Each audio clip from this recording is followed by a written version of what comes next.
Livro Quem tem ouvidos, ouça. A Igreja em Sardes, parte 1. Pedro Dong, capítulo 1. Tema desta semana: os antecedentes e a origem da Igreja em Sardes. Meta de hoje: leitura das páginas 15 a 17. O surgimento da Reforma. A Reforma Protestante foi iniciada por Martinho Lutero. Ele nasceu em Eisleben, na Saxônia, Alemanha, em 10 de novembro de 1483. Aos 18 anos, em 1501, ele chegou à Universidade de Erfurt e, no período em que esteve lá, teve o primeiro contato com a Bíblia. Depois de obter o diploma de bacharel em artes em 1503 e ser reconhecido como doutor em filosofia em 1505, houve uma reviravolta em sua vida. Ele abandonou a toga de professor, o anel de ofício e foi para um mosteiro viver a vida de um monge. Era assim que agia alguém que amava o Senhor e queria servi-lo, consagrar-se, mesmo que de forma equivocada, para servir a Deus. Naquele tempo existia um conceito dominante. Para alcançar o propósito de se consagrar a Deus, era necessário ir para um monastério, negar os prazeres da vida mundana e viver como um monge, praticando o ascetismo. Acerca de tais práticas, Paulo alertou aos colossenses que eram doutrinas de homens, sem valor algum sobre a sensualidade. Colossenses capítulo 2, versículos do 22 ao 23.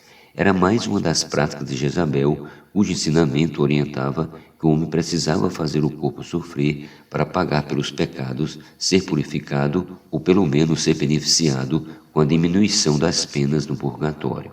Foi esse caminho que Martinho Lutero percorreu a fim de buscar a salvação de Deus. Martinho Lutero, uma vida de reclusão. No rigor da vida ascética, Lutero cultivava a prática de jejuns, vigílias e flagelações, com o objetivo de ser admitido no céu por seus próprios méritos, e isso o levou à beira da morte. Ele privou tanto seu corpo de sono, alimento e conforto básico que estava na iminência de morrer. Seu corpo ficou tão fraco que ele tinha alucinações. Um ser humano nessa situação pode facilmente confundir-se e acreditar que está vendo espíritos ou ainda lutando contra demônios. Felizmente ali, naquele monastério, havia um exemplar da Bíblia preso a uma corrente e ele desejou conhecer mais a palavra de Deus. Recebeu então ajuda para aprender grego e hebraico, o que serviu de fundamento para a maior e mais útil de todas as suas obras, a tradução da Bíblia para a língua alemã. Que maravilha! A palavra de Deus é sempre a obra mais importante. Deus usou Martinho Lutero preparando-o para que a Bíblia fosse traduzida para o alemão e assim a verdade alcançasse as pessoas. Isso é de um valor inestimável.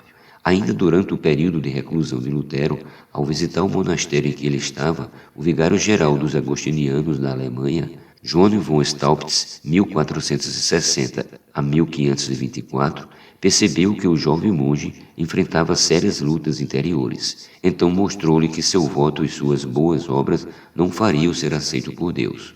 Argumentou ainda que Lutero estava enganado, pois a salvação é pela graça e misericórdia de Deus, o qual entregou seu Filho Jesus Cristo, e que Deus justificaria todo aquele que cresce em Jesus e em seu sangue derramado. Ao final deu-lhe a Bíblia de presente.